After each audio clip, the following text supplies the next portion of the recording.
ಎಲ್ರಿಗೂ ನಮಸ್ಕಾರ. Additive manufacturing ಏನು ಎಕ್ಸಸೈಸ್ 5.1 ಅದರಲ್ಲಿ ಇರುವಂಥ ಕ್ವಶನ್ಸ್ನ ಪ್ರಾಕ್ಟೀಸ್ ಮಾಡೋಣ. ಸೊ ಅಡಿಟಿವ್ ಮ್ಯಾನುಫ್ಯಾಕ್ಚರಿಂಗಲ್ಲಿ we have again as per your examination pattern fill in the blanks questions ಇದೆ, ಮತ್ತು ಮಲ್ಟಿಪಲ್ ಚಾಯ್ಸ್ ಕ್ವಶನ್ಸ್ ಇದೆ, 2 marks 3 marks 5 marks ಕ್ವಶನ್ಸ್ ಇದೆ. So you can go through the questions in our notes and just answer for this question. I am just here to practice ನಿಮ್ಗೆ ಯಾವ ಥರ ಬರುತ್ತೆ questions ಅಂತ ಒಂದಷ್ಟು ಕ್ವಶನ್ಸ್ನ ಪ್ರಾಕ್ಟೀಸ್ ಮಾಡೋಣ. Let us take number 1. Additive manufacturing is known as ಏನಂತ ಕರೀತಾರೆ? ಅಡಿಟಿವ್ ಮ್ಯಾನುಫ್ಯಾಕ್ಚರಿಂಗ್ನ ಫೋರ್ಜಿಂಗ್ ಅಂತ ಕರೀತಾರಾ? ನೋ, ಬಿಕಾಸ್ ಫೋರ್ಜಿಂಗ್ ಅನ್ನೋದು it is completely conventional machining process. This is the wrong option.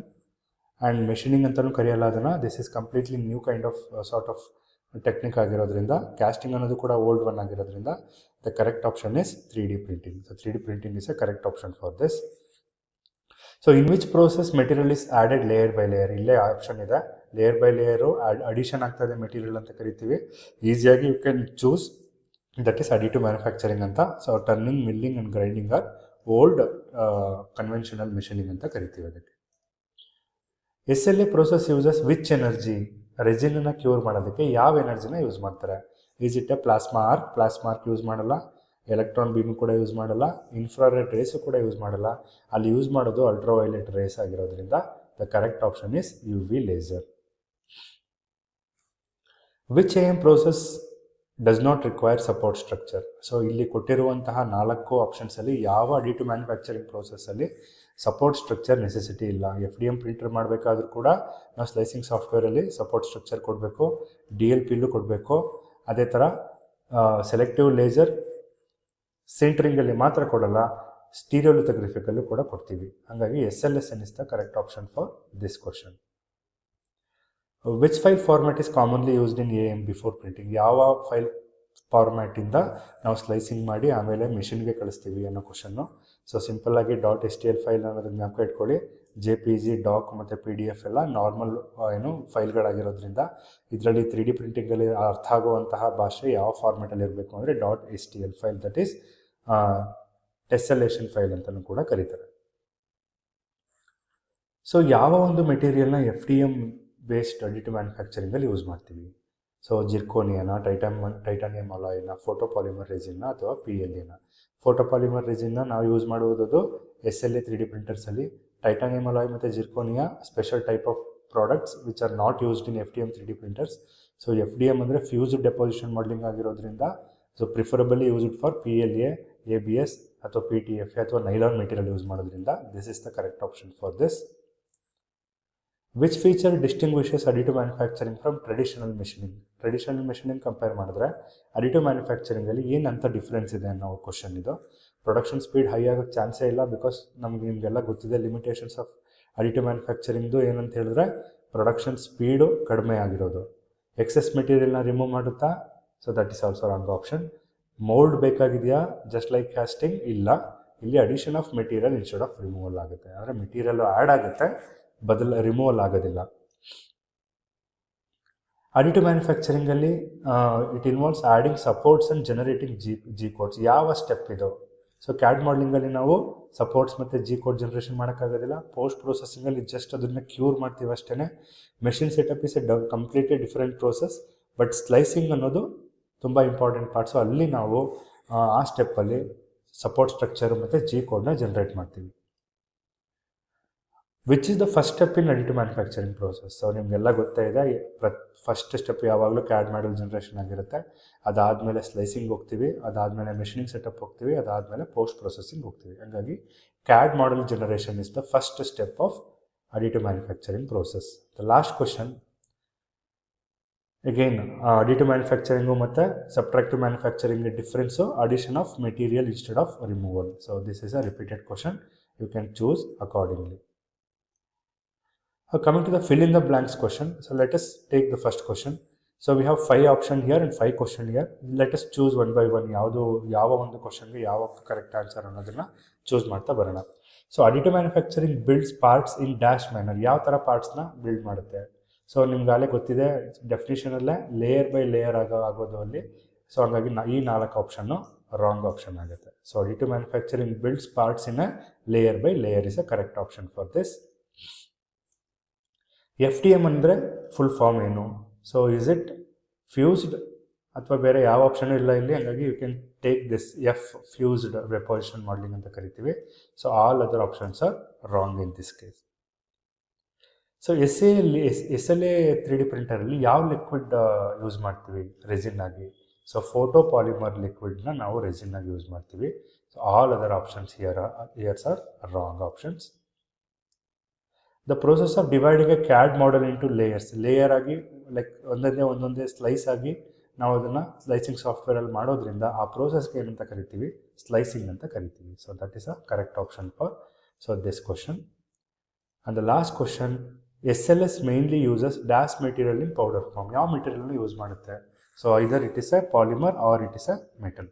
ಹಾಗಾಗಿ that option is correct. So ನೀವು ಇಲ್ಲಿ ಕರೆಕ್ಟಾಗಿ ಚೂಸ್ ಮಾಡಬೇಕು ಆಪ್ಷನ್ನ. ಒಂದು 2 ಆಪ್ಷನ್ ಕರೆಕ್ಟಾಗಿ ಗೊತ್ತಿದ್ರೆ ಇನ್ನೂ 3 ಆಪ್ಷನ್ಸ್ನ ನೀವು ಲೈಕ್ ಸ್ವಲ್ಪ ಓದಿದ್ರೂ ಕೂಡ ನೀವು ಅದನ್ನು ಆರಾಮಾಗಿ ಪಿಕ್ ಮಾಡಿ ಆನ್ಸರ್ ಮಾಡ್ಬೋದು. So this is about fill in the blanks questions. Next 2 marks ಕ್ವಶನ್ಗೆ ಹೋಗೋಣ. 2 ಮಾರ್ಕ್ಸ್ ಡೈರೆಕ್ಟ್ ಕ್ವಶನ್ ಇರ್ತವೆ. ಡೈರೆಕ್ಟಾಗಿ ಡಿಫೈನ್ ಮಾಡಿ ಅಡಿಟಿವ್ ಮ್ಯಾನುಫ್ಯಾಕ್ಚರಿಂಗ್ ಅಂತ ಹೇಳ್ತಾರೆ. ಸೊ ಡೆಫಿನಿಷನ್ ಮಾಡಬೇಕಾದ್ರೆ you should be very careful. ಇದಕ್ಕೆ ನಾವು 3D ಪ್ರಿಂಟಿಂಗ್ ಅಂತಲೂ ಕರಿತೀವಿ. It's also a manufacturing process in which the components are build by layer ಅನ್ನೋದು ತುಂಬ ಇಂಪಾರ್ಟೆಂಟು. ಈ ಒಂದು ಕೀವರ್ಡ್ ಜ್ಞಾಪಕ ಇಟ್ಕೊಳ್ಳಿ. ಯಾವುದರಿಂದ ಲೇಯರ್ ಬೈ ಲೇಯರ್ನ ಬಿಲ್ಡ್ ಮಾಡ್ತೀವಿ? ಡಿಜಿಟಲ್ ಮಾಡೆಲಿಂದ ಲೇಯರ್ ಬೈ ಲೇಯರ್ನ ಪ್ರಿಂಟ್ ಮಾಡ್ತೀವಿ. ಅಡಿಟಿವ್ ಮ್ಯಾನುಫ್ಯಾಕ್ಚರಿಂಗ್ 2 ಫೀಚರ್ಸ್ನ ಮೆನ್ಷನ್ ಮಾಡಿ ಅಂತ ಕೇಳ್ತಾ ಇದ್ದಾರೆ. ಅಡಿಟಿವ್ ಮ್ಯಾನುಫ್ಯಾಕ್ಚರಿಂಗಲ್ಲಿ ನಾವು ಲೇಯರ್ ಬೈ ಲೇಯರ್ ಫ್ಯಾಬ್ರಿಕೇಷನ್ ಮಾಡ್ತೀವಿ. ಪಾರ್ಟ್ಸನ್ನು ಡಿಜಿಟಲ್ ಕ್ಯಾಡ್ ಮಾಡೆಲಿಂದ ಲೇಯರ್ ಬೈ ಲೇಯರ್ ನಾವು ಅದನ್ನು ಮಾಡ್ತೀವಿ. ಇಲ್ಲಿ ಮೆಟೀರಿಯಲ್ಲು ಆ್ಯಡ್ ಆಗುತ್ತೆ, ಯಾವುದೇ ಥರ ರಿಮೂವ್ ಆಗಲ್ಲ, ಹಾಗಾಗಿ ವೇಸ್ಟೇಜ್ ಆಗೋದಿಲ್ಲ. ಸೊ 2 ಫೀಚರ್ಸ್ ಆ್ಯಂಡ್ ಅಡ್ವಾಂಟೇಜಸ್ ಅಂತಲೂ ಕೂಡ ಹೇಳ್ಬೋದು. ಅಡಿಟಿವ್ ಮ್ಯಾನುಫ್ಯಾಕ್ಚರಿಂಗ್ ಮೆಡಿಕಲ್ ಫೀಲ್ಡಲ್ಲಿ 2 ಅಪ್ಲಿಕೇಶನ್ ಹೇಳಿ ಅಂತ ಕ್ವಶನ್ ಇದೆ. ಸೊ ನೋಡಿ, ಹಲ್ಲೊಂದು ಏನು ಕಂಪ್ಲೀಟ್ ಡೆಂಟಲ್ ಕ್ರೌನ್ಸನ್ನು ನಾವು 3D ಪ್ರಿಂಟ್ ಮಾಡ್ತಾ ಇದ್ದಾರೆ ಆಲ್ರೆಡಿ ಮೆಡಿಕಲ್ ಫೀಲ್ಡಲ್ಲಿ. ಲಿಮ್ಸ್ಗಳು ಅಂದರೆ ಏನು ಜಾಯಿಂಟ್ಸ್ ಇದೆಯಲ್ಲ, ಮನುಷ್ಯರು ಯೂಸ್ ಮಾಡೋದು ಅಂತ ಜಾಯಿಂಟ್ಸ್, ಮಂಡಿ ಜಾಯಿಂಟ್, ಹಿಪ್ ಜಾಯಿಂಟು, ಸೊ ಅದನ್ನೆಲ್ಲನೂ ಕಸ್ಟಮೈಸ್ ಮಾಡಿ ಅಡಿಟಿವ್ ಮ್ಯಾನುಫ್ಯಾಕ್ಚರಿಂಗಲ್ಲಿ 3D ಪ್ರಿಂಟ್ ಮಾಡ್ತಾ ಇದ್ದಾರೆ. ಹಾಗಾಗಿ ಈ 2 ಫೀಲ್ಡಲ್ಲಿ ಮೆಡಿಕಲ್ ಫೀಲ್ಡಲ್ಲಿ ಯೂಸ್ ಮಾಡ್ತೀವಿ ಅಂತ ಹೇಳ್ಬೋದು ಈ ಕ್ವಶನ್ಗೆ ಆನ್ಸರು. ಬಿಲ್ಡ್ ಪ್ಲಾಟ್ಫಾರ್ಮ್ದು ಫಂಕ್ಷನ್ ಏನು ಅಡಿಟಿವ್ ಮ್ಯಾನುಫ್ಯಾಕ್ಚರಿಂಗ್ ಮೆಷಿನಲ್ಲಿ ಅಂತ ಹೇಳ್ತಾರೆ. ಹಾಗಾಗಿ ಬಿಲ್ಡ್ ಪ್ಲಾಟ್ಫಾರ್ಮ್ದು it's very important function. It provides a flat and stable surface. ಅದು ಲೇಯರ್ ಬೈ ಲೇಯರ್ ಬಿಲ್ಡ್ ಆಗಬೇಕಾದ್ರೆ ಫ್ಲ್ಯಾಟ್ ಸರ್ಫೇಸ್ ಅವಶ್ಯಕತೆ ಇದೆ, ಅದನ್ನು ಪ್ರೊವೈಡ್ ಮಾಡುತ್ತೆ. It supports the component during printing and moves up and down. ನಿಮಗೆ ಯಾವ ಒಂದು ಡೈರೆಕ್ಷನಲ್ಲಿ ಮೂವ್ಮೆಂಟ್ ಆಗುತ್ತೋ ನಿಮ್ಮದು G ಕೋಡಲ್ಲಿ ಅಷ್ಟೇ ಮೂಮೆಂಟು ನಿಮಗೆ ಏನು ಬಿಲ್ಡ್ ಪ್ಲಾಟ್ಫಾರ್ಮ್ ಕೊಡುತ್ತೆ. ಹಾಗಾಗಿ ಈ 2 ಫಂಕ್ಷನ್ಸು ಅಡಿಟಿವ್ ಮ್ಯಾನುಫ್ಯಾಕ್ಚರಿಂಗ್ ಬಿಲ್ಡ್ ಪ್ಲಾಟ್ಫಾರ್ಮಲ್ಲಿ ನೋಡ್ತೀವಿ. ಸೊ ಅಡಿಟಿವ್ ಮ್ಯಾನುಫ್ಯಾಕ್ಚರಿಂಗ್ ಟ್ರೆಡಿಷನಲ್ ಮ್ಯಾನುಫ್ಯಾಕ್ಚರಿಂಗ್ಗೆ ಕಂಪೇರ್ ಮಾಡಿದ್ರೆ 2 ಅಡ್ವಾಂಟೇಜಸ್ ಕೇಳಿದ್ದಾರೆ. ಇಲ್ಲಿ ಯಾವುದೇ ಥರ ವೇಸ್ಟೇಜ್ ಆಗಲ್ಲ, ಬಿಕಾಸ್ ಮೆಟೀರಿಯಲ್ಲು ಆ್ಯಡ್ ಆಗುತ್ತೆ, ಸಬ್ಟ್ರಾಕ್ಟ್ ಆಗಲ್ಲ. ಕಾಂಪ್ಲೆಕ್ಸ್ ಜಿಯೋಮೆಟ್ರೀಸ್ನ ಟ್ರೆಡಿಷನಲ್ ಮ್ಯಾನುಫ್ಯಾಕ್ಚರಿಂಗಲ್ಲಿ ಅಂದರೆ ಟರ್ನಿಂಗು, ಫೋರ್ಜಿಂಗು, ಕ್ಯಾಸ್ಟಿಂಗು ಅಲ್ಲಿ ಮಾಡೋದು ತುಂಬ ಕಷ್ಟ. ಅಡಿಟಿವ್ ಮ್ಯಾನುಫ್ಯಾಕ್ಚರಿಂಗಲ್ಲಿ ಈಸಿಯಾಗಿ ಮಾಡ್ಬೋದು. ಅಡಿಷನಲ್ ಕಾಸ್ಟು ಕೂಡ ಬೇಕಾಗಿಲ್ಲ. ಇನ್ನು 3 ಮಾರ್ಕ್ಸ್ ಕ್ವಶನ್ಗೆ ಬಂದರೆ ನಿಮಗೆ ಲೈಕ್ ಎಕ್ಸ್ಪ್ಲೈನ್ ಮಾಡಿ, ಒಂದು ಸ್ವಲ್ಪ ಚಿತ್ರ ಬರೆದು ಎಕ್ಸ್ಪ್ಲೈನ್ ಮಾಡಿ ಅಂತ ಕೇಳ್ಬೋದು. Explain the working principle of FDM. So you need to write this FDM machine. ಇಲ್ಲಿ ಮಿನಿಮಮ್ ಬೇಕಾಗಿರೋದು ಫಿಲಮೆಂಟ್ ತೋರಿಸ್ಬೇಕಾಗುತ್ತೆ, ಎಕ್ಸ್ಟ್ರೂಡರ್ ತೋರಿಸ್ಬೇಕಾಗುತ್ತೆ, ನೆಕ್ಸ್ಟು ಬಿಲ್ಡ್ ಪ್ಲ್ಯಾಟ್ಫಾರ್ಮ್ ತೋರಿಸ್ಬೇಕಾಗುತ್ತೆ, ಮತ್ತು ಇದ್ರ ಮೂಮೆಂಟ್ಗಳನ್ನ ತೋರಿಸ್ಬೇಕಾಗುತ್ತೆ. ನಾಜಲ್ಲು, ಪೇಸ್ಟ್ ಎಲ್ಲಿ ಬರುತ್ತೆ, ಚೇಂಬರ್ ಎಲ್ಲಿ ಬರುತ್ತೆ ಅಂತ ತೋರಿಸಿ you can write down the step. Plastic ಫಿಲಮೆಂಟ್ನ ಫಸ್ಟು ಫೀಡ್ ಮಾಡ್ತಾರೆ, ಅದಾದಮೇಲೆ ಲೇಯರ್ ಬೈ ಲೇಯರ್ಲು ಮೆಲ್ಟ್ ಆಗಿ ಎಕ್ಸ್ಟ್ರೂಡ್ ಆಗುತ್ತೆ, ಸಾಲಿಡಿಫೈ ಆಗುತ್ತೆ, ಮತ್ತು ಒಂದೊಂದು ಲೇಯರ್ ಆದ ತಕ್ಷಣ ಬಿಲ್ಡ್ ಪ್ಲ್ಯಾಟ್ಫಾರ್ಮು ಒಂದೊಂದು ಸ್ಟೆಪ್ ಡೌನ್ ಆಗುತ್ತೆ. ಇದನ್ನು ನೀವು ಬರಿಬೋದು. ಅಡಿಟಿವ್ ಮ್ಯಾನುಫ್ಯಾಕ್ಚರಿಂಗ್ ಮತ್ತು ಟ್ರೆಡಿಷನಲ್ ಮ್ಯಾನುಫ್ಯಾಕ್ಚರಿಂಗ್ ಇರುವಂಥ ಡಿಫ್ರೆನ್ಸಸ್ಸು ಆಲ್ರೆಡಿ ತುಂಬ ಕಡೆ ಹೇಳಿದ್ದೀನಿ. ಮೆಟೀರಿಯಲ್ನ ಇಲ್ಲಿ ಆ್ಯಡ್ ಆಗುತ್ತೆ, ಇಲ್ಲಿ ರಿಮೂವ್ ಆಗುತ್ತೆ. ಮಿನಿಮಮ್ ಮೆಟೀರಿಯಲ್ ವೇಸ್ಟೇಜ್ ಆಗುತ್ತೆ, ಇಲ್ಲಿ ಹೈ ಮೆಟೀರಿಯಲ್ ವೇಸ್ಟೇಜ್ ಆಗುತ್ತೆ.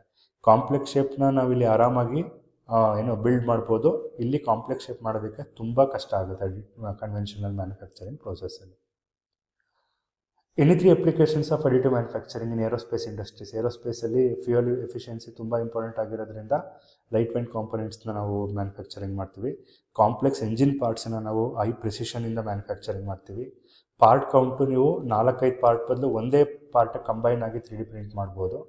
ರ್ಯಾಪಿಡ್ ಪ್ರೊಟೋಟೈಪಿಂಗ್ನ ನೀವು ಪ್ರಾಡಕ್ಟ್ ಡೆವಲಪ್ಮೆಂಟ್ಗೂ ಕೂಡ ಯೂಸ್ ಮಾಡ್ಬೋದು. ಸೊ ಇದಿಷ್ಟು ಅಡಿಟಿವ್ ಮ್ಯಾನುಫ್ಯಾಕ್ಚರಿಂಗ್ದು ಏರೋಸ್ಪೇಸ್ ಇಂಡಸ್ಟ್ರೀಸಲ್ಲಿ ಆಗುವಂತಹ ಅಪ್ಲಿಕೇಶನ್ಸ್. ಇನ್ನು 5 ಮಾರ್ಕ್ಸ್ ಕ್ವಶನ್ಗೆ possible question is explain the step-by-step additive manufacturing process with a neat flow diagram. You can write this flow diagram in vertical manner also. First CAD model generate ಮಾಡ್ತೀವಿ, STL file convert ಮಾಡ್ತೀವಿ, slicing ಮಾಡ್ತೀವಿ, ಅದಾದಮೇಲೆ machine setup ಮಾಡ್ತೀವಿ, part building ಮಾಡ್ತೀವಿ, part removal ಮಾಡ್ತೀವಿ, post processing ಮಾಡ್ತೀವಿ, ಅದಾದಮೇಲೆ inspection and quality check ಮಾಡ್ತೀವಿ. ಇದೆಲ್ಲ ಡೀಟೇಲಾಗಿ ಎಕ್ಸ್ಪ್ಲೈನ್ ಮಾಡಿದ್ದೀನಿ ನನ್ನ ರೆಗ್ಯುಲರ್ ವೀಡಿಯೋದಲ್ಲಿ. ನೀವು ಇನ್ನೂ ನೋಡಿಲ್ಲ ಅಂದರೆ go back to that additive manufacturing process in session 2 so that you can easily understand each step by step operation. ಅದನ್ನೇ ಇಲ್ಲಿ ಎಕ್ಸ್ಪ್ಲೈನ್ ಕೂಡ ಮಾಡಿದ್ದೀನಿ. ಕ್ಯಾಡ್ ಮಾಡಲ್ನ ಫಸ್ಟು ಯಾವ್ದಾರ ಸಾಫ್ಟ್ವೇರಲ್ಲಿ ಜನ್ರೇಟ್ ಮಾಡ್ತೀರಿ, ನೆಕ್ಸ್ಟ್ ನೀವೇನು ಮಾಡ್ತೀರಿ, ಕ್ಯಾಡ್ ಫೈಲ್ನ STL ಫೈಲ್ಗೆ ಕನ್ವರ್ಟ್ ಮಾಡ್ತೀರಿ. ಅದಾದಮೇಲೆ ಮೆಷಿನ್ ರೀಡಬಲ್ ಫಾರ್ಮ್ಯಾಟ್ ಅಂದರೆ ಸ್ಲೈಸಿಂಗ್ ಫಾರ್ಮ್ಯಾಟ್ ಮಾಡಿ G ಕೋಡ್ನ ಜನ್ರೇಟ್ ಮಾಡ್ತೀರಿ, ಮೆಷಿನ್ ಸೆಟಪ್ ಮಾಡ್ತೀರಿ. ಅದಾದಮೇಲೆ ಪಾರ್ಟ್ ಬಿಲ್ಡಿಂಗ್ ಮಾಡಿ ಅದನ್ನು ರಿಮೂವ್ ಮಾಡಿ ಪೋಸ್ಟ್ ಪ್ರೊಸೆಸ್ ಮಾಡಿ ಇನ್ಸ್ಪೆಕ್ಷನ್ ಮಾಡ್ತೀರಿ. ಇಷ್ಟು ಸ್ಟೆಪ್ಸು ನೀವು ಬರೆದ್ರೆ you can easily get 5 marks. And each line ಒಂದೊಂದು ಲೈನ್ ಬರೆದ್ರೆ ಸಾಕು, ಫ್ಲೋ ಡಯಾಗ್ರಾಮ್ ಬರೆದು. SLA ಮಿಷಿನ್ದು ಕನ್ಸ್ಟ್ರಕ್ಷನ್ ಆ್ಯಂಡ್ ವರ್ಕಿಂಗ್ ಕೇಳಿದ್ದಾರೆ. SLA ಮಿಷಿನ್ ಅಂದರೆ ಸ್ಟೀರಿಯೋಲಿಥೋಗ್ರಫಿ. ಇಲ್ಲಿ ಅಲ್ಟ್ರಾವೈಲೆಟ್ ಲೇಸರಿಂದ ರೆಸಿನ್ನು ಕ್ಯೂರ್ ಆಗಿ ಲೇಯರ್ ಬೈ ಲೇಯರ್ ನಿಮಗೆ ಕಾಂಪೊನೆಂಟ್ನ ಪ್ರೊಡ್ಯೂಸ್ ಮಾಡಿಕೊಡುತ್ತೆ. ಸೊ ಬೇಕಾಗಿರುವಂತಹ ಕನ್ಸ್ಟ್ರಕ್ಷನ್ನು ಕೂಡ ನಾನು ಆಲ್ರೆಡಿ ಪ್ರೀವಿಯಸ್ ವೀಡಿಯೋಸಲ್ಲಿ ಹೇಳಿದ್ದೀನಿ. UV ಲೇಸರ್ ಬೇಕು, ವ್ಯಾಟ್ ಬೇಕು, ಬಿಲ್ಡ್ ಪ್ಲ್ಯಾಟ್ಫಾರ್ಮ್ ಬೇಕು, ಮಿರರ್ಸ್ ಬೇಕು, ರೀಕೋಟಿಂಗ್ ಸಿಸ್ಟಮ್ ಬೇಕು, ಮತ್ತು ಕಂಟ್ರೋಲ್ ಕಂಪ್ಯೂಟರ್ಸ್ ಬೇಕಾಗುತ್ತೆ. ನೆಕ್ಸ್ಟ್ ಹೆಂಗೆ ವರ್ಕ್ ಆಗುತ್ತೆ ಅಂದರೆ ಕ್ಯಾಡ್ ಮಾಡಲ್ನ STL ಫೈಲ್ ಕನ್ವರ್ಟ್ ಮಾಡಿ ಸ್ಲೈಸ್ ಮಾಡ್ತೀರಿ. UV ಲೇಸರು ಪ್ರತಿಯೊಂದು ಲೇಯರ್ನ ಕ್ಯೂರ್ ಮಾಡುತ್ತೆ. ಬಿಲ್ಡ್ ಪ್ಲ್ಯಾಟ್ಫಾರ್ಮ್ ಒಂದು ಲೇಯರ್ ಆದಮೇಲೆ ಒಂದೊಂದು ಸ್ಟೆಪ್ ಡೌನ್ ಆಗುತ್ತೆ. This process continue till full part is removed and the part is cleaned and post cured for heat treatment ಆಗಿರ್ಬೋದು. ಅದನ್ನೆಲ್ಲ ಕ್ಯೂರ್ ಮಾಡಿಕೊಂಡು ನೀವು UV ಲೈಟಲ್ಲಿ ಬಂದಿರುವಂತಹ ಪ್ರಾಬ್ಲಮ್ಸ್ನ ಅಲ್ಲಿ ರಿಮೂವ್ ಮಾಡ್ಬೋದು. SLS ಪ್ರೋಸೆಸ್ದು ಬಗ್ಗೆ ಹೇಳೋದಾದರೆ SLS ಹೈ ಪವರ್ ಲೇಸರ್ನ ಯೂಸ್ ಮಾಡಿಕೊಂಡು ಪೌಡರ್ ಮೆಟೀರಿಯಲ್ನ ಫ್ಯೂಸ್ ಮಾಡಿ 3D ಪಾರ್ಟ್ಸ್ನ ಕೊಡುವಂಥದ್ದು. ಇಲ್ಲೂ ಕೂಡ ಲೇಸರ್ ಬೇಕು, ಸ್ಕ್ಯಾನಿಂಗ್ ಮಿರರ್ಸ್ ಬೇಕು, ಫೀಡ್ ಸಿಸ್ಟಮ್ಸ್ ಬೇಕು, ಪೌಡರ್ಡ್ ಬೆಡ್ಡು, ರೋಲರು ಮತ್ತು ಬಿಲ್ಡ್ ಪ್ಲ್ಯಾಟ್ಫಾರ್ಮ್ ಅವಶ್ಯಕತೆ ಇದೆ. ಹೆಂಗೆ ವರ್ಕ್ ಆಗುತ್ತೆ ಅಂದರೆ ಇಲ್ಲಿ ಏನು 3D ಮಾಡಲ್ನ ಸ್ಲೈಸ್ ಮಾಡ್ತೀವಿ. ಒಂದೊಂದು ಲೇಯರ್ ಆದಮೇಲೆ ಬಿಲ್ಡ್ ಪ್ಲ್ಯಾಟ್ಫಾರ್ಮ್ ಮೇಲೆ ಪೌಡರ್ನ ಹಾಕಬೇಕು. ಸೊ ನೀವು ಲೇಸರ್ನ ಬಿಟ್ಟ ತಕ್ಷಣ ಅದು ಫ್ಯೂಸ್ ಆಗಿ as per the design generate ಆಗ್ತಾ ಬರುತ್ತೆ. ಈಚ್ ಲೇಯರ್ ಆದಮೇಲೆ ಬಿಲ್ಡ್ ಪ್ಲ್ಯಾಟ್ಫಾರ್ಮ್ ಡೌನ್ ಆಗಿ ಕಂಪ್ಲೀಟ್ ಫುಲ್ ಪಾರ್ಟು ಆದಮೇಲೆ you need to open that and remove the excess powder and taken for the applications. So advantages ಯಾವುದೇ ಥರ support structure ಬೇಕಾಗಿಲ್ಲ, complex ಶೇಪ್ನ generate ಮಾಡ್ಬೋದು, durable parts, good surface finish ಮತ್ತು functional ಪಾರ್ಟ್ಸ್ಗೆ ಇದನ್ನು ಯೂಸ್ ಮಾಡ್ತಾರೆ. So next FDM, SLA, SLS ಪ್ರಿಂಟರ್ದು ಡಿಫರೆನ್ಸಸ್ ಕೇಳಿದ್ದಾರೆ. So FDM ಪ್ರಿಂಟರಲ್ಲಿ thermoplastic filaments use ಮಾಡ್ತೀವಿ, SLAಲಿ ಲಿಕ್ವಿಡ್ ಫೋಟೋಪಾಲಿಮರ್ ರೆಸಿನ್ ಯೂಸ್ ಮಾಡ್ತೀವಿ, SLSಲ್ಲಿ ಪೌಡರ್ಡ್ ಮೆಟೀರಿಯಲ್ ಲೈಕ್ ನೈಲಾನ್ನ ಯೂಸ್ ಮಾಡ್ತೀವಿ. ಆ್ಯಕ್ಯುರಸಿ ಲೋ ಇಂದ ಮಾಡರೇಟ್ ಇರುತ್ತೆ, SLA ಮತ್ತು SLSಲ್ಲಿ ಹೈ ಇರುತ್ತೆ. ಸರ್ಫೇಸ್ ಫಿನಿಶು ರಫ್ ಇರುತ್ತೆ FDM ಮಿಷಿನ್ಸಲ್ಲಿ, ಸ್ಮೂತು SLAಲಿ, ಸ್ವಲ್ಪ ರಫು SLSಲ್ಲಿ. ಸಪೋರ್ಟ್ ಸಿಸ್ಟಮು ಈ ಎರಡು ಸಿಸ್ಟಮಲ್ಲಿ ಬೇಕು, FDM ಮತ್ತು SLAಲಿ. SLSಲ್ಲಿ ನಾಟ್ ರಿಕ್ವೈರ್ಡ್. ಇನ್ನು ಅಪ್ಲಿಕೇಶನ್ಸಿಗೆ ಬಂದರೆ ಪ್ರೋಟೋಟೈಪ್ಸು, ಸಿಂಪಲ್ ಪಾರ್ಟ್ಸು ನಾವು FDMಲ್ಲಿ ನೋಡ್ತೀವಿ, ಡೆಂಟಲ್ ಮಾಡಲ್ಸು, ಡೀಟೇಲ್ ಪಾರ್ಟ್ಸ್ನ SLS ನೋಡ್ತೀವಿ, ಇಂಡಸ್ಟ್ರಿಯಲ್ ಕಾಂಪೊನೆಂಟ್ಸ್ನ ನಾವು SLS ಇದರಲ್ಲಿ ನೋಡ್ತೀವಿ. ಸೊ ಈ next question, additive manufacturing industrial, medical, aerospace ಮತ್ತು ಎಜುಕೇಷನ್ ಫೀಲ್ಡ್ಸಲ್ಲಿ ಎಲ್ಲಿ ಯೂಸ್ ಮಾಡ್ತಾರೆ? ಸೊ ಇಂಡಸ್ಟ್ರಿಯಲ್ ಅಪ್ಲಿಕೇಶನ್ ಆಲ್ರೆಡಿ ಹೇಳ್ದಂಗೆ ರ್ಯಾಪಿಡ್ ಪ್ರೋಟೋಟೈಪಿಂಗಲ್ಲಿ ಯೂಸ್ ಮಾಡ್ತೀವಿ, ಕಸ್ಟಮೈಸ್ಡ್ ಪಾರ್ಟ್ಸಲ್ಲಿ ಯೂಸ್ ಮಾಡ್ತೀವಿ, ಸ್ಪೇರ್ಡ್ ಪಾರ್ಟ್ಸಲ್ಲಿ ಯೂಸ್ ಮಾಡ್ತೀವಿ. ಇಂಡಸ್ಟ್ರಿಯಲ್ ಕಾಂಪೊನೆಂಟ್ಸ್ ತುಂಬ ಕಾಂಪ್ಲಿಕೇಟೆಡ್ ಆಗಿದ್ದಾಗ ಅಲ್ಲಿ ನಾವು ಇದನ್ನು ಯೂಸ್ ಮಾಡ್ತೀವಿ. ಇನ್ನು ಮೆಡಿಕಲ್ ಅಪ್ಲಿಕೇಶನ್ಸಿಗೆ ಬಂದರೆ dental crowns, artificial limbs, surgical tools ಮತ್ತು ಮೆಡಿಕಲ್ ಡಿವೈಸಸಲ್ಲಿ ನಾವು ಅದನ್ನು ನೋಡ್ತೀವಿ. ಏರೋಸ್ಪೇಸಲ್ಲಿ ಬಂದರೆ efficiency, complex engine parts, part ಕೌಂಟ್ನ ಕಡಿಮೆ ಮಾಡೋ ಕಡೆ ರ್ಯಾಪಿಡ್ ಪ್ರೋಟೋಟೈಪಿಂಗ್ ಕಡೆ ಯೂಸ್ ಮಾಡ್ತೀವಿ. ಇನ್ನು ಎಜುಕೇಷನ್ ರಿಸರ್ಚಲ್ಲಿ ಟೀಚಿಂಗ್ ಏಡ್ಸ್ ಆಗಿ ನಾವು ಸ್ಟೂಡೆಂಟ್ಸ್ಗೆ ಕಾಂಪ್ಲೆಕ್ಸ್ ಕಾನ್ಸೆಪ್ಟ್ಸ್ನ ಈಸಿಯಾಗಿ ಅರ್ಥ ಮಾಡಿಸೋದಕ್ಕೆ ಯೂಸ್ ಮಾಡ್ತೀವಿ. ಪ್ರಾಜೆಕ್ಟ್ ಮಾಡೆಲ್ಸಲ್ಲಿ ಯೂಸ್ ಮಾಡ್ತೀವಿ, ರಿಸರ್ಚ್ ಪ್ರೋಟೋಟೈಪ್ಸಲ್ಲಿ ಯೂಸ್ ಮಾಡ್ತೀವಿ, ಡಿಸೈನ್ ಇನ್ನೋವೇಷನ್ಸಲ್ಲಿ ಯೂಸ್ ಮಾಡ್ತೀವಿ. ಇಷ್ಟು 5 marks question, expected 5 marks question. ನೀವು ಕಂಪ್ಲೀಟಾಗಿ ಓದಿದರೆ ಯಾವ ಕ್ವಶನ್ ಕೊಟ್ಟರು 5 ಮಾರ್ಕ್ಸ್ಗೆ ನೀವು ಆರಾಮಾಗಿ ಆನ್ಸರ್ ಮಾಡ್ಬೋದು. So if you have any doubts, you can just leave a comment. Don't forget to like, share and subscribe. Thank you so much for watching.